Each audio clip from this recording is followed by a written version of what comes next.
لله الشكر لله والثناء لله والصلاة والسلام على رسول الله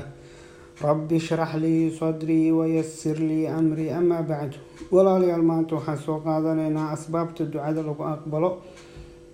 حديث كان أقول ريمانت أسوق هذا لنا وحاورنا أبي هريرة عن أبي هريرة صحابي كان أبي هريرة وحلقوري رضي الله عنه الله كرى النقدين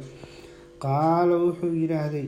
أبي هريرة قال رسول الله إلى رسول كيس وحي هذا صلى الله عليه وسلم إن الله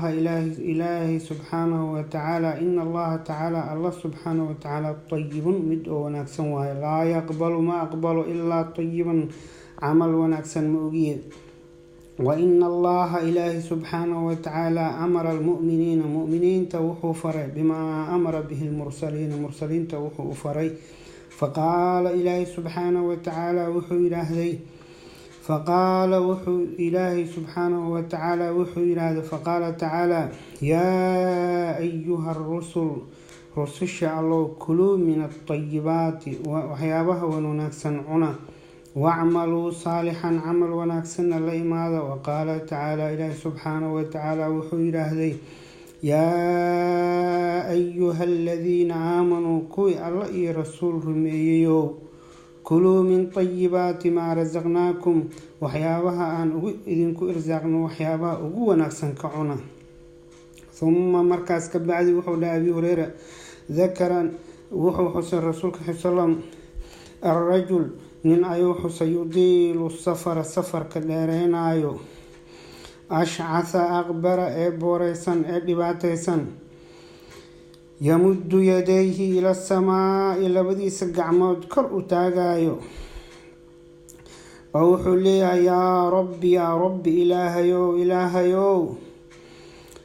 يا رب أيو لي هيو الله النبي صلى الله عليه وسلم وانين أو مسافر أو دباتيسا قعما أيو انتو تاغايو يا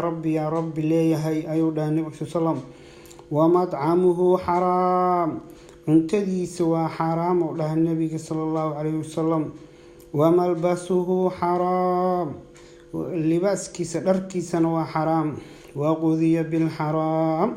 انت حرام نوعني فأنا يستجاب له سيدل وأجيبه له النبي صلى الله عليه وسلم حديثك وحاورنا إمام مسلم ولا ليال وحسوق هذا قصة عجيبة marka waxaa xadiiskan ka ogaanay inay muhiim tahay qofka ducadiisa inuu ilaahay ducaa mustajaaba ka dhiga waxaa ka horeysa inuu cunto xaraam iska ilaaliyo dhar xaraam iska ilaaliyo oo maaragtay xalaal miirati oo waric noqdo waxaan soo qaadanaynaa qisadii Sacad bin Abi Waqaas nabiga sallallahu alayhi wasallam abtigiis maalin maalmaha kamida ayuu wuxuu yiraahday ilaahay rasuulkiisiyo waxaad iigu duceysaa inaan noqdo ducaa mustajaaba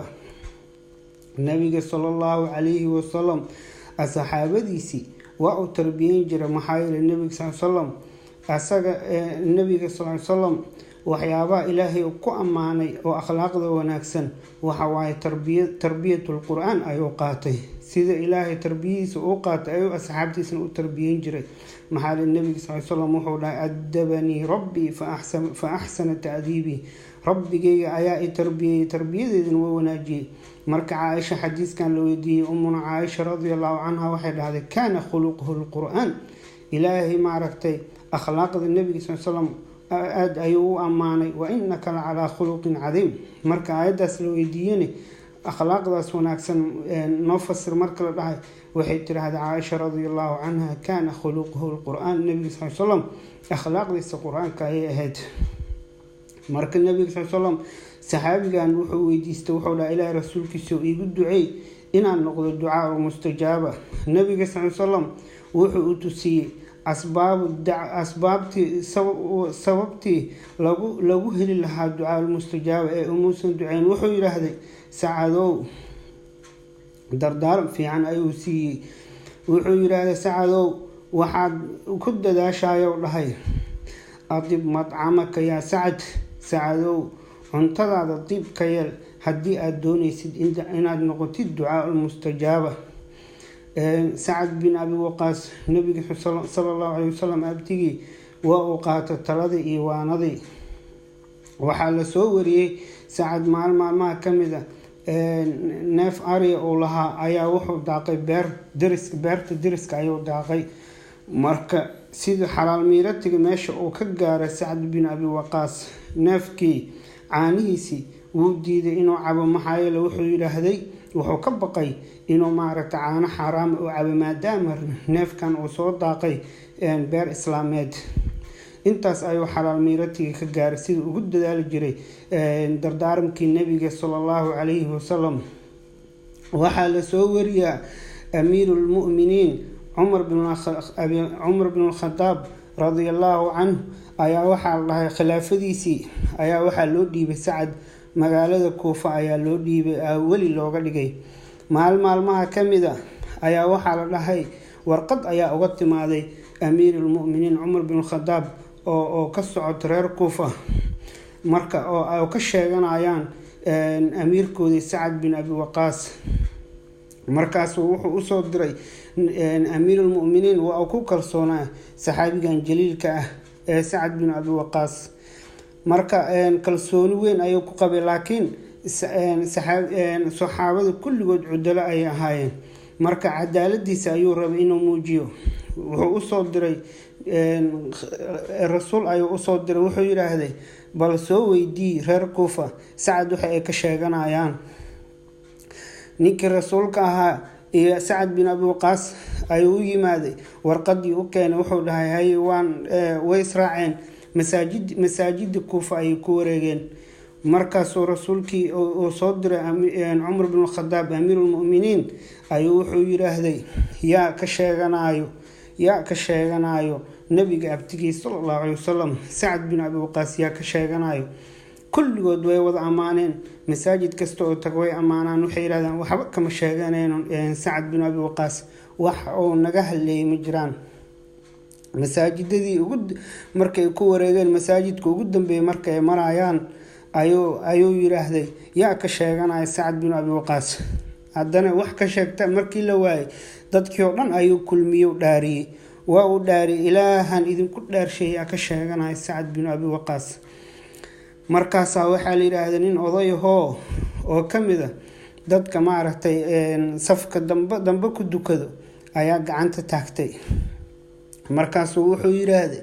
mar haddii aadna dhaarisay waxaa maaragtay laabud ah inaan runta kuu sheego. markaasuu yidhaahday sheeg runta. ninkii wuxuu yidhaahday ninkani